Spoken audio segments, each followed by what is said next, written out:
Fisial atau disingkat KKA. Jadi setiap minggu kita akan belajar materi KKA. Ini adalah salah satu mata pelajaran pilihan yang kita pilih untuk diajarkan di kelas 5. Jadi sekolah kita yang belajar KKA itu hanya kelas 5. Anak-anak, ini apa? Siapa yang suka mie? Katakan. Mas mami? Membuat mie? Bagaimana cara membuat mie? Ada pertanyaan nggak ya?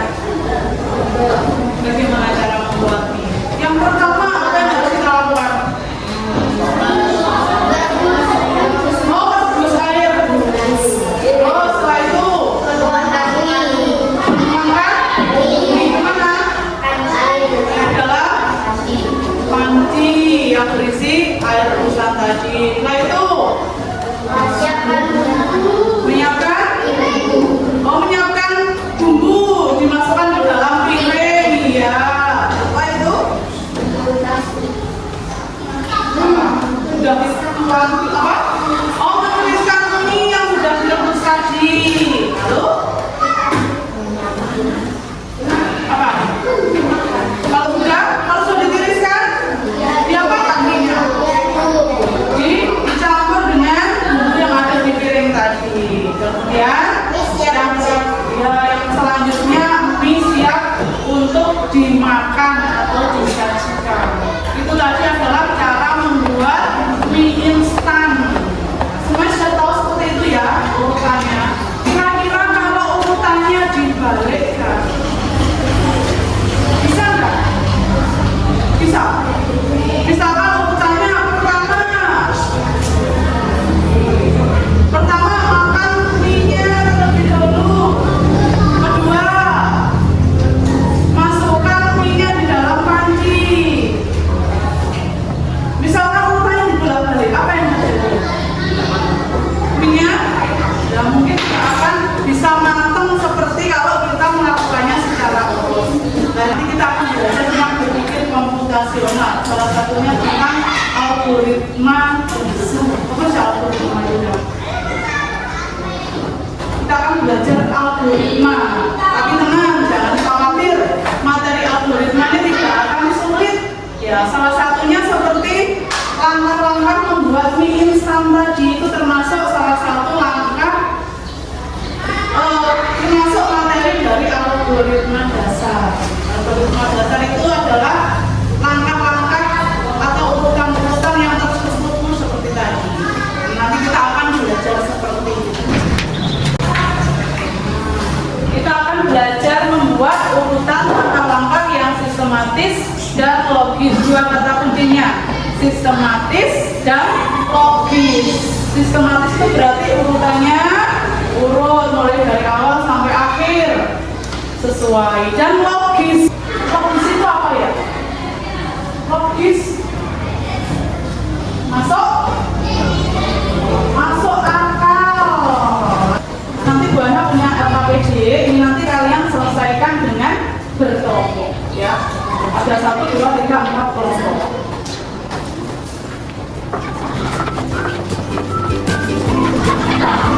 Jadi kalian baca dulu yang pertama tujuannya apa? Tujuannya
Satu.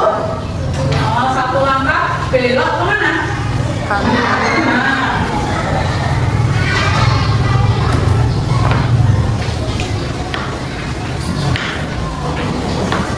Terus kebalikannya. Satu langkah belok kiri.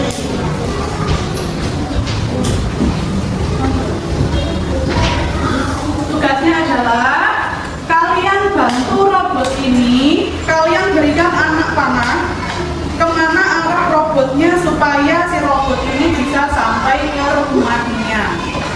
Paham nggak kira-kira? Paham? Yes. Kalian bisa diskusikan. Kalian pilih satu jalur aja. Di sini bisa melewati beberapa jalur, tapi kalian pilih satu jalur yang sesuai. Nah, dikasih panah-panah. Kalau sudah, nah di belakang sini ada urutan langkah robot agar dapat sampai rumah. Nanti kalian tuliskan di sini. Misalkan di sini, contoh ya, di sini majunya ke arah 4. Berarti kalian tuliskan langkah yang pertama adalah maju 4 langkah ke depan. Terus kemana lagi? Urutan yang kedua, misalkan belok ke kanan 1 langkah sampai rumahnya. Bisa? Nah, makanya kalian diskusikan dulu dengan teman. Kalian pilih robotnya mau dilewatkan jalur yang mana supaya sampai ke rumahnya. Ya, untuk nama kelompoknya diisi dulu. Namanya siapa saja. Ya, diskusikan dengan kelompokmu.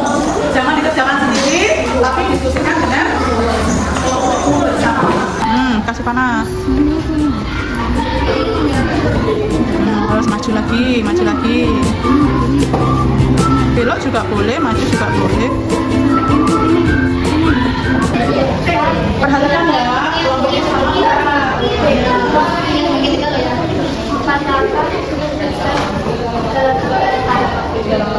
terus sudah sampai ke rumahnya. Ada yang sama dengan pekerjaan dari kelompok sifat dan kawan-kawan? Oh, sama. Kelompoknya Revani juga sama. Kelompoknya sama. Ya, sudah. Nah, anak-anak, kalau kita membaca seperti ini, perhatikan. Di sini, robot ini yang dilakukan maju dulu 3 langkah apa maju 2 langkah? Ayo perhatikan. Majunya berapa langkah? 2. Langsung belok apa maju dulu? Ya, perhatikan lagi. Ini ada 3.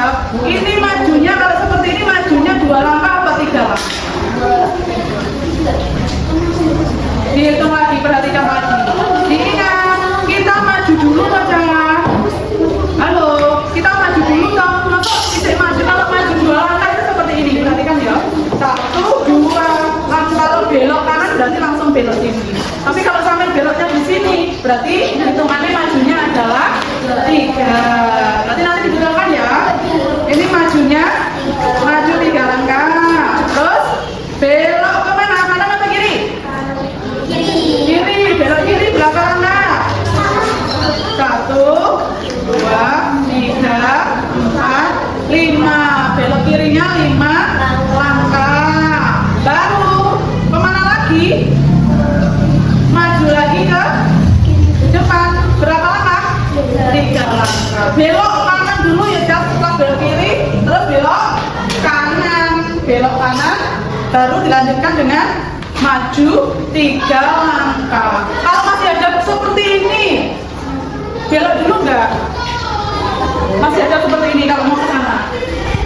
Terus belok dulu, maju, terus belok lagi, majunya 3 langkah. Nah, anak-anak, setelah kalian mengerjakan LKPD secara berkelompok tadi, Bu Ana mau tanya, kenapa ya kita tadi harus menyusun langkahnya tadi secara logis dan sistematis atau berurutan?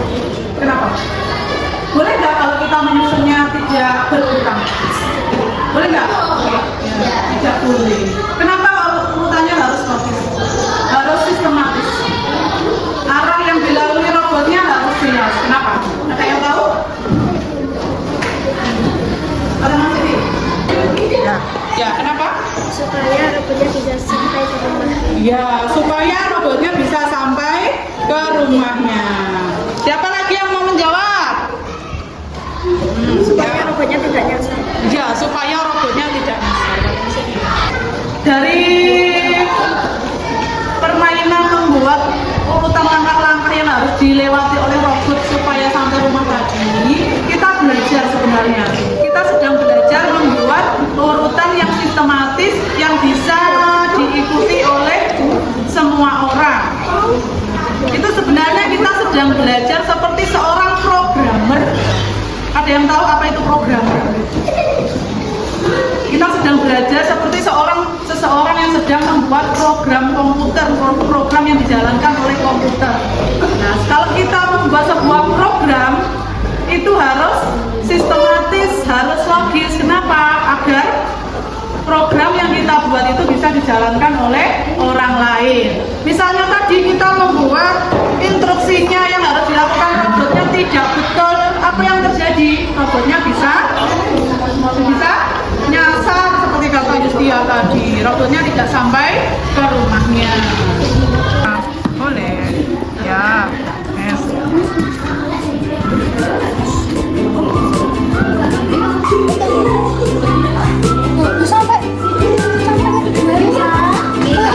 Nah, tadi kalian sudah belajar membuat tantangan sendiri, diselesaikan oleh teman kalian dan sudah kalian tulis. Melihat apakah instruksi yang sudah dilakukan oleh teman kalian benar apa salah, nanti kita akan praktekkan di sini. Nanti ada satu orang yang bertugas sebagai robotnya, terus yang lainnya melihat, dan ada satu orang yang bertugas sebagai programmernya. Programmernya berarti nanti orang yang akan membacakan instruksinya. Kita anggap Afik adalah programmer yang membuat tantangan ini. Afik meletakkan berapa hambatannya? Ada 7. Sekarang coba Afik ambil barang-barang yang bisa menggunakan untuk hambatan, kalian kami letakkan di sini sesuai dengan besar itunya.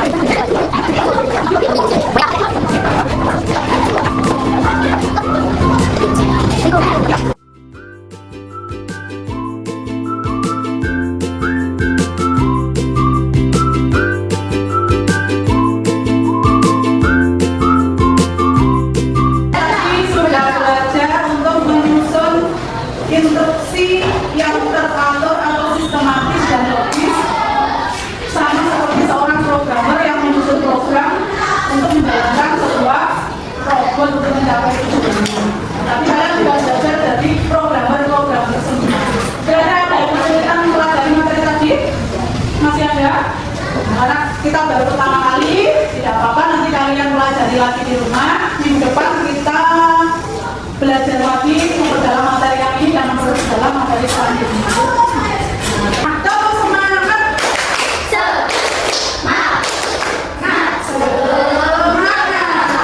Ya, terima kasih untuk pembelajaran hari ini. Semoga apa yang kalian pelajari hari ini dapat bermanfaat untuk kalian di kehidupan sehari-hari. Akhir kata, wassalamualaikum warahmatullahi wabarakatuh.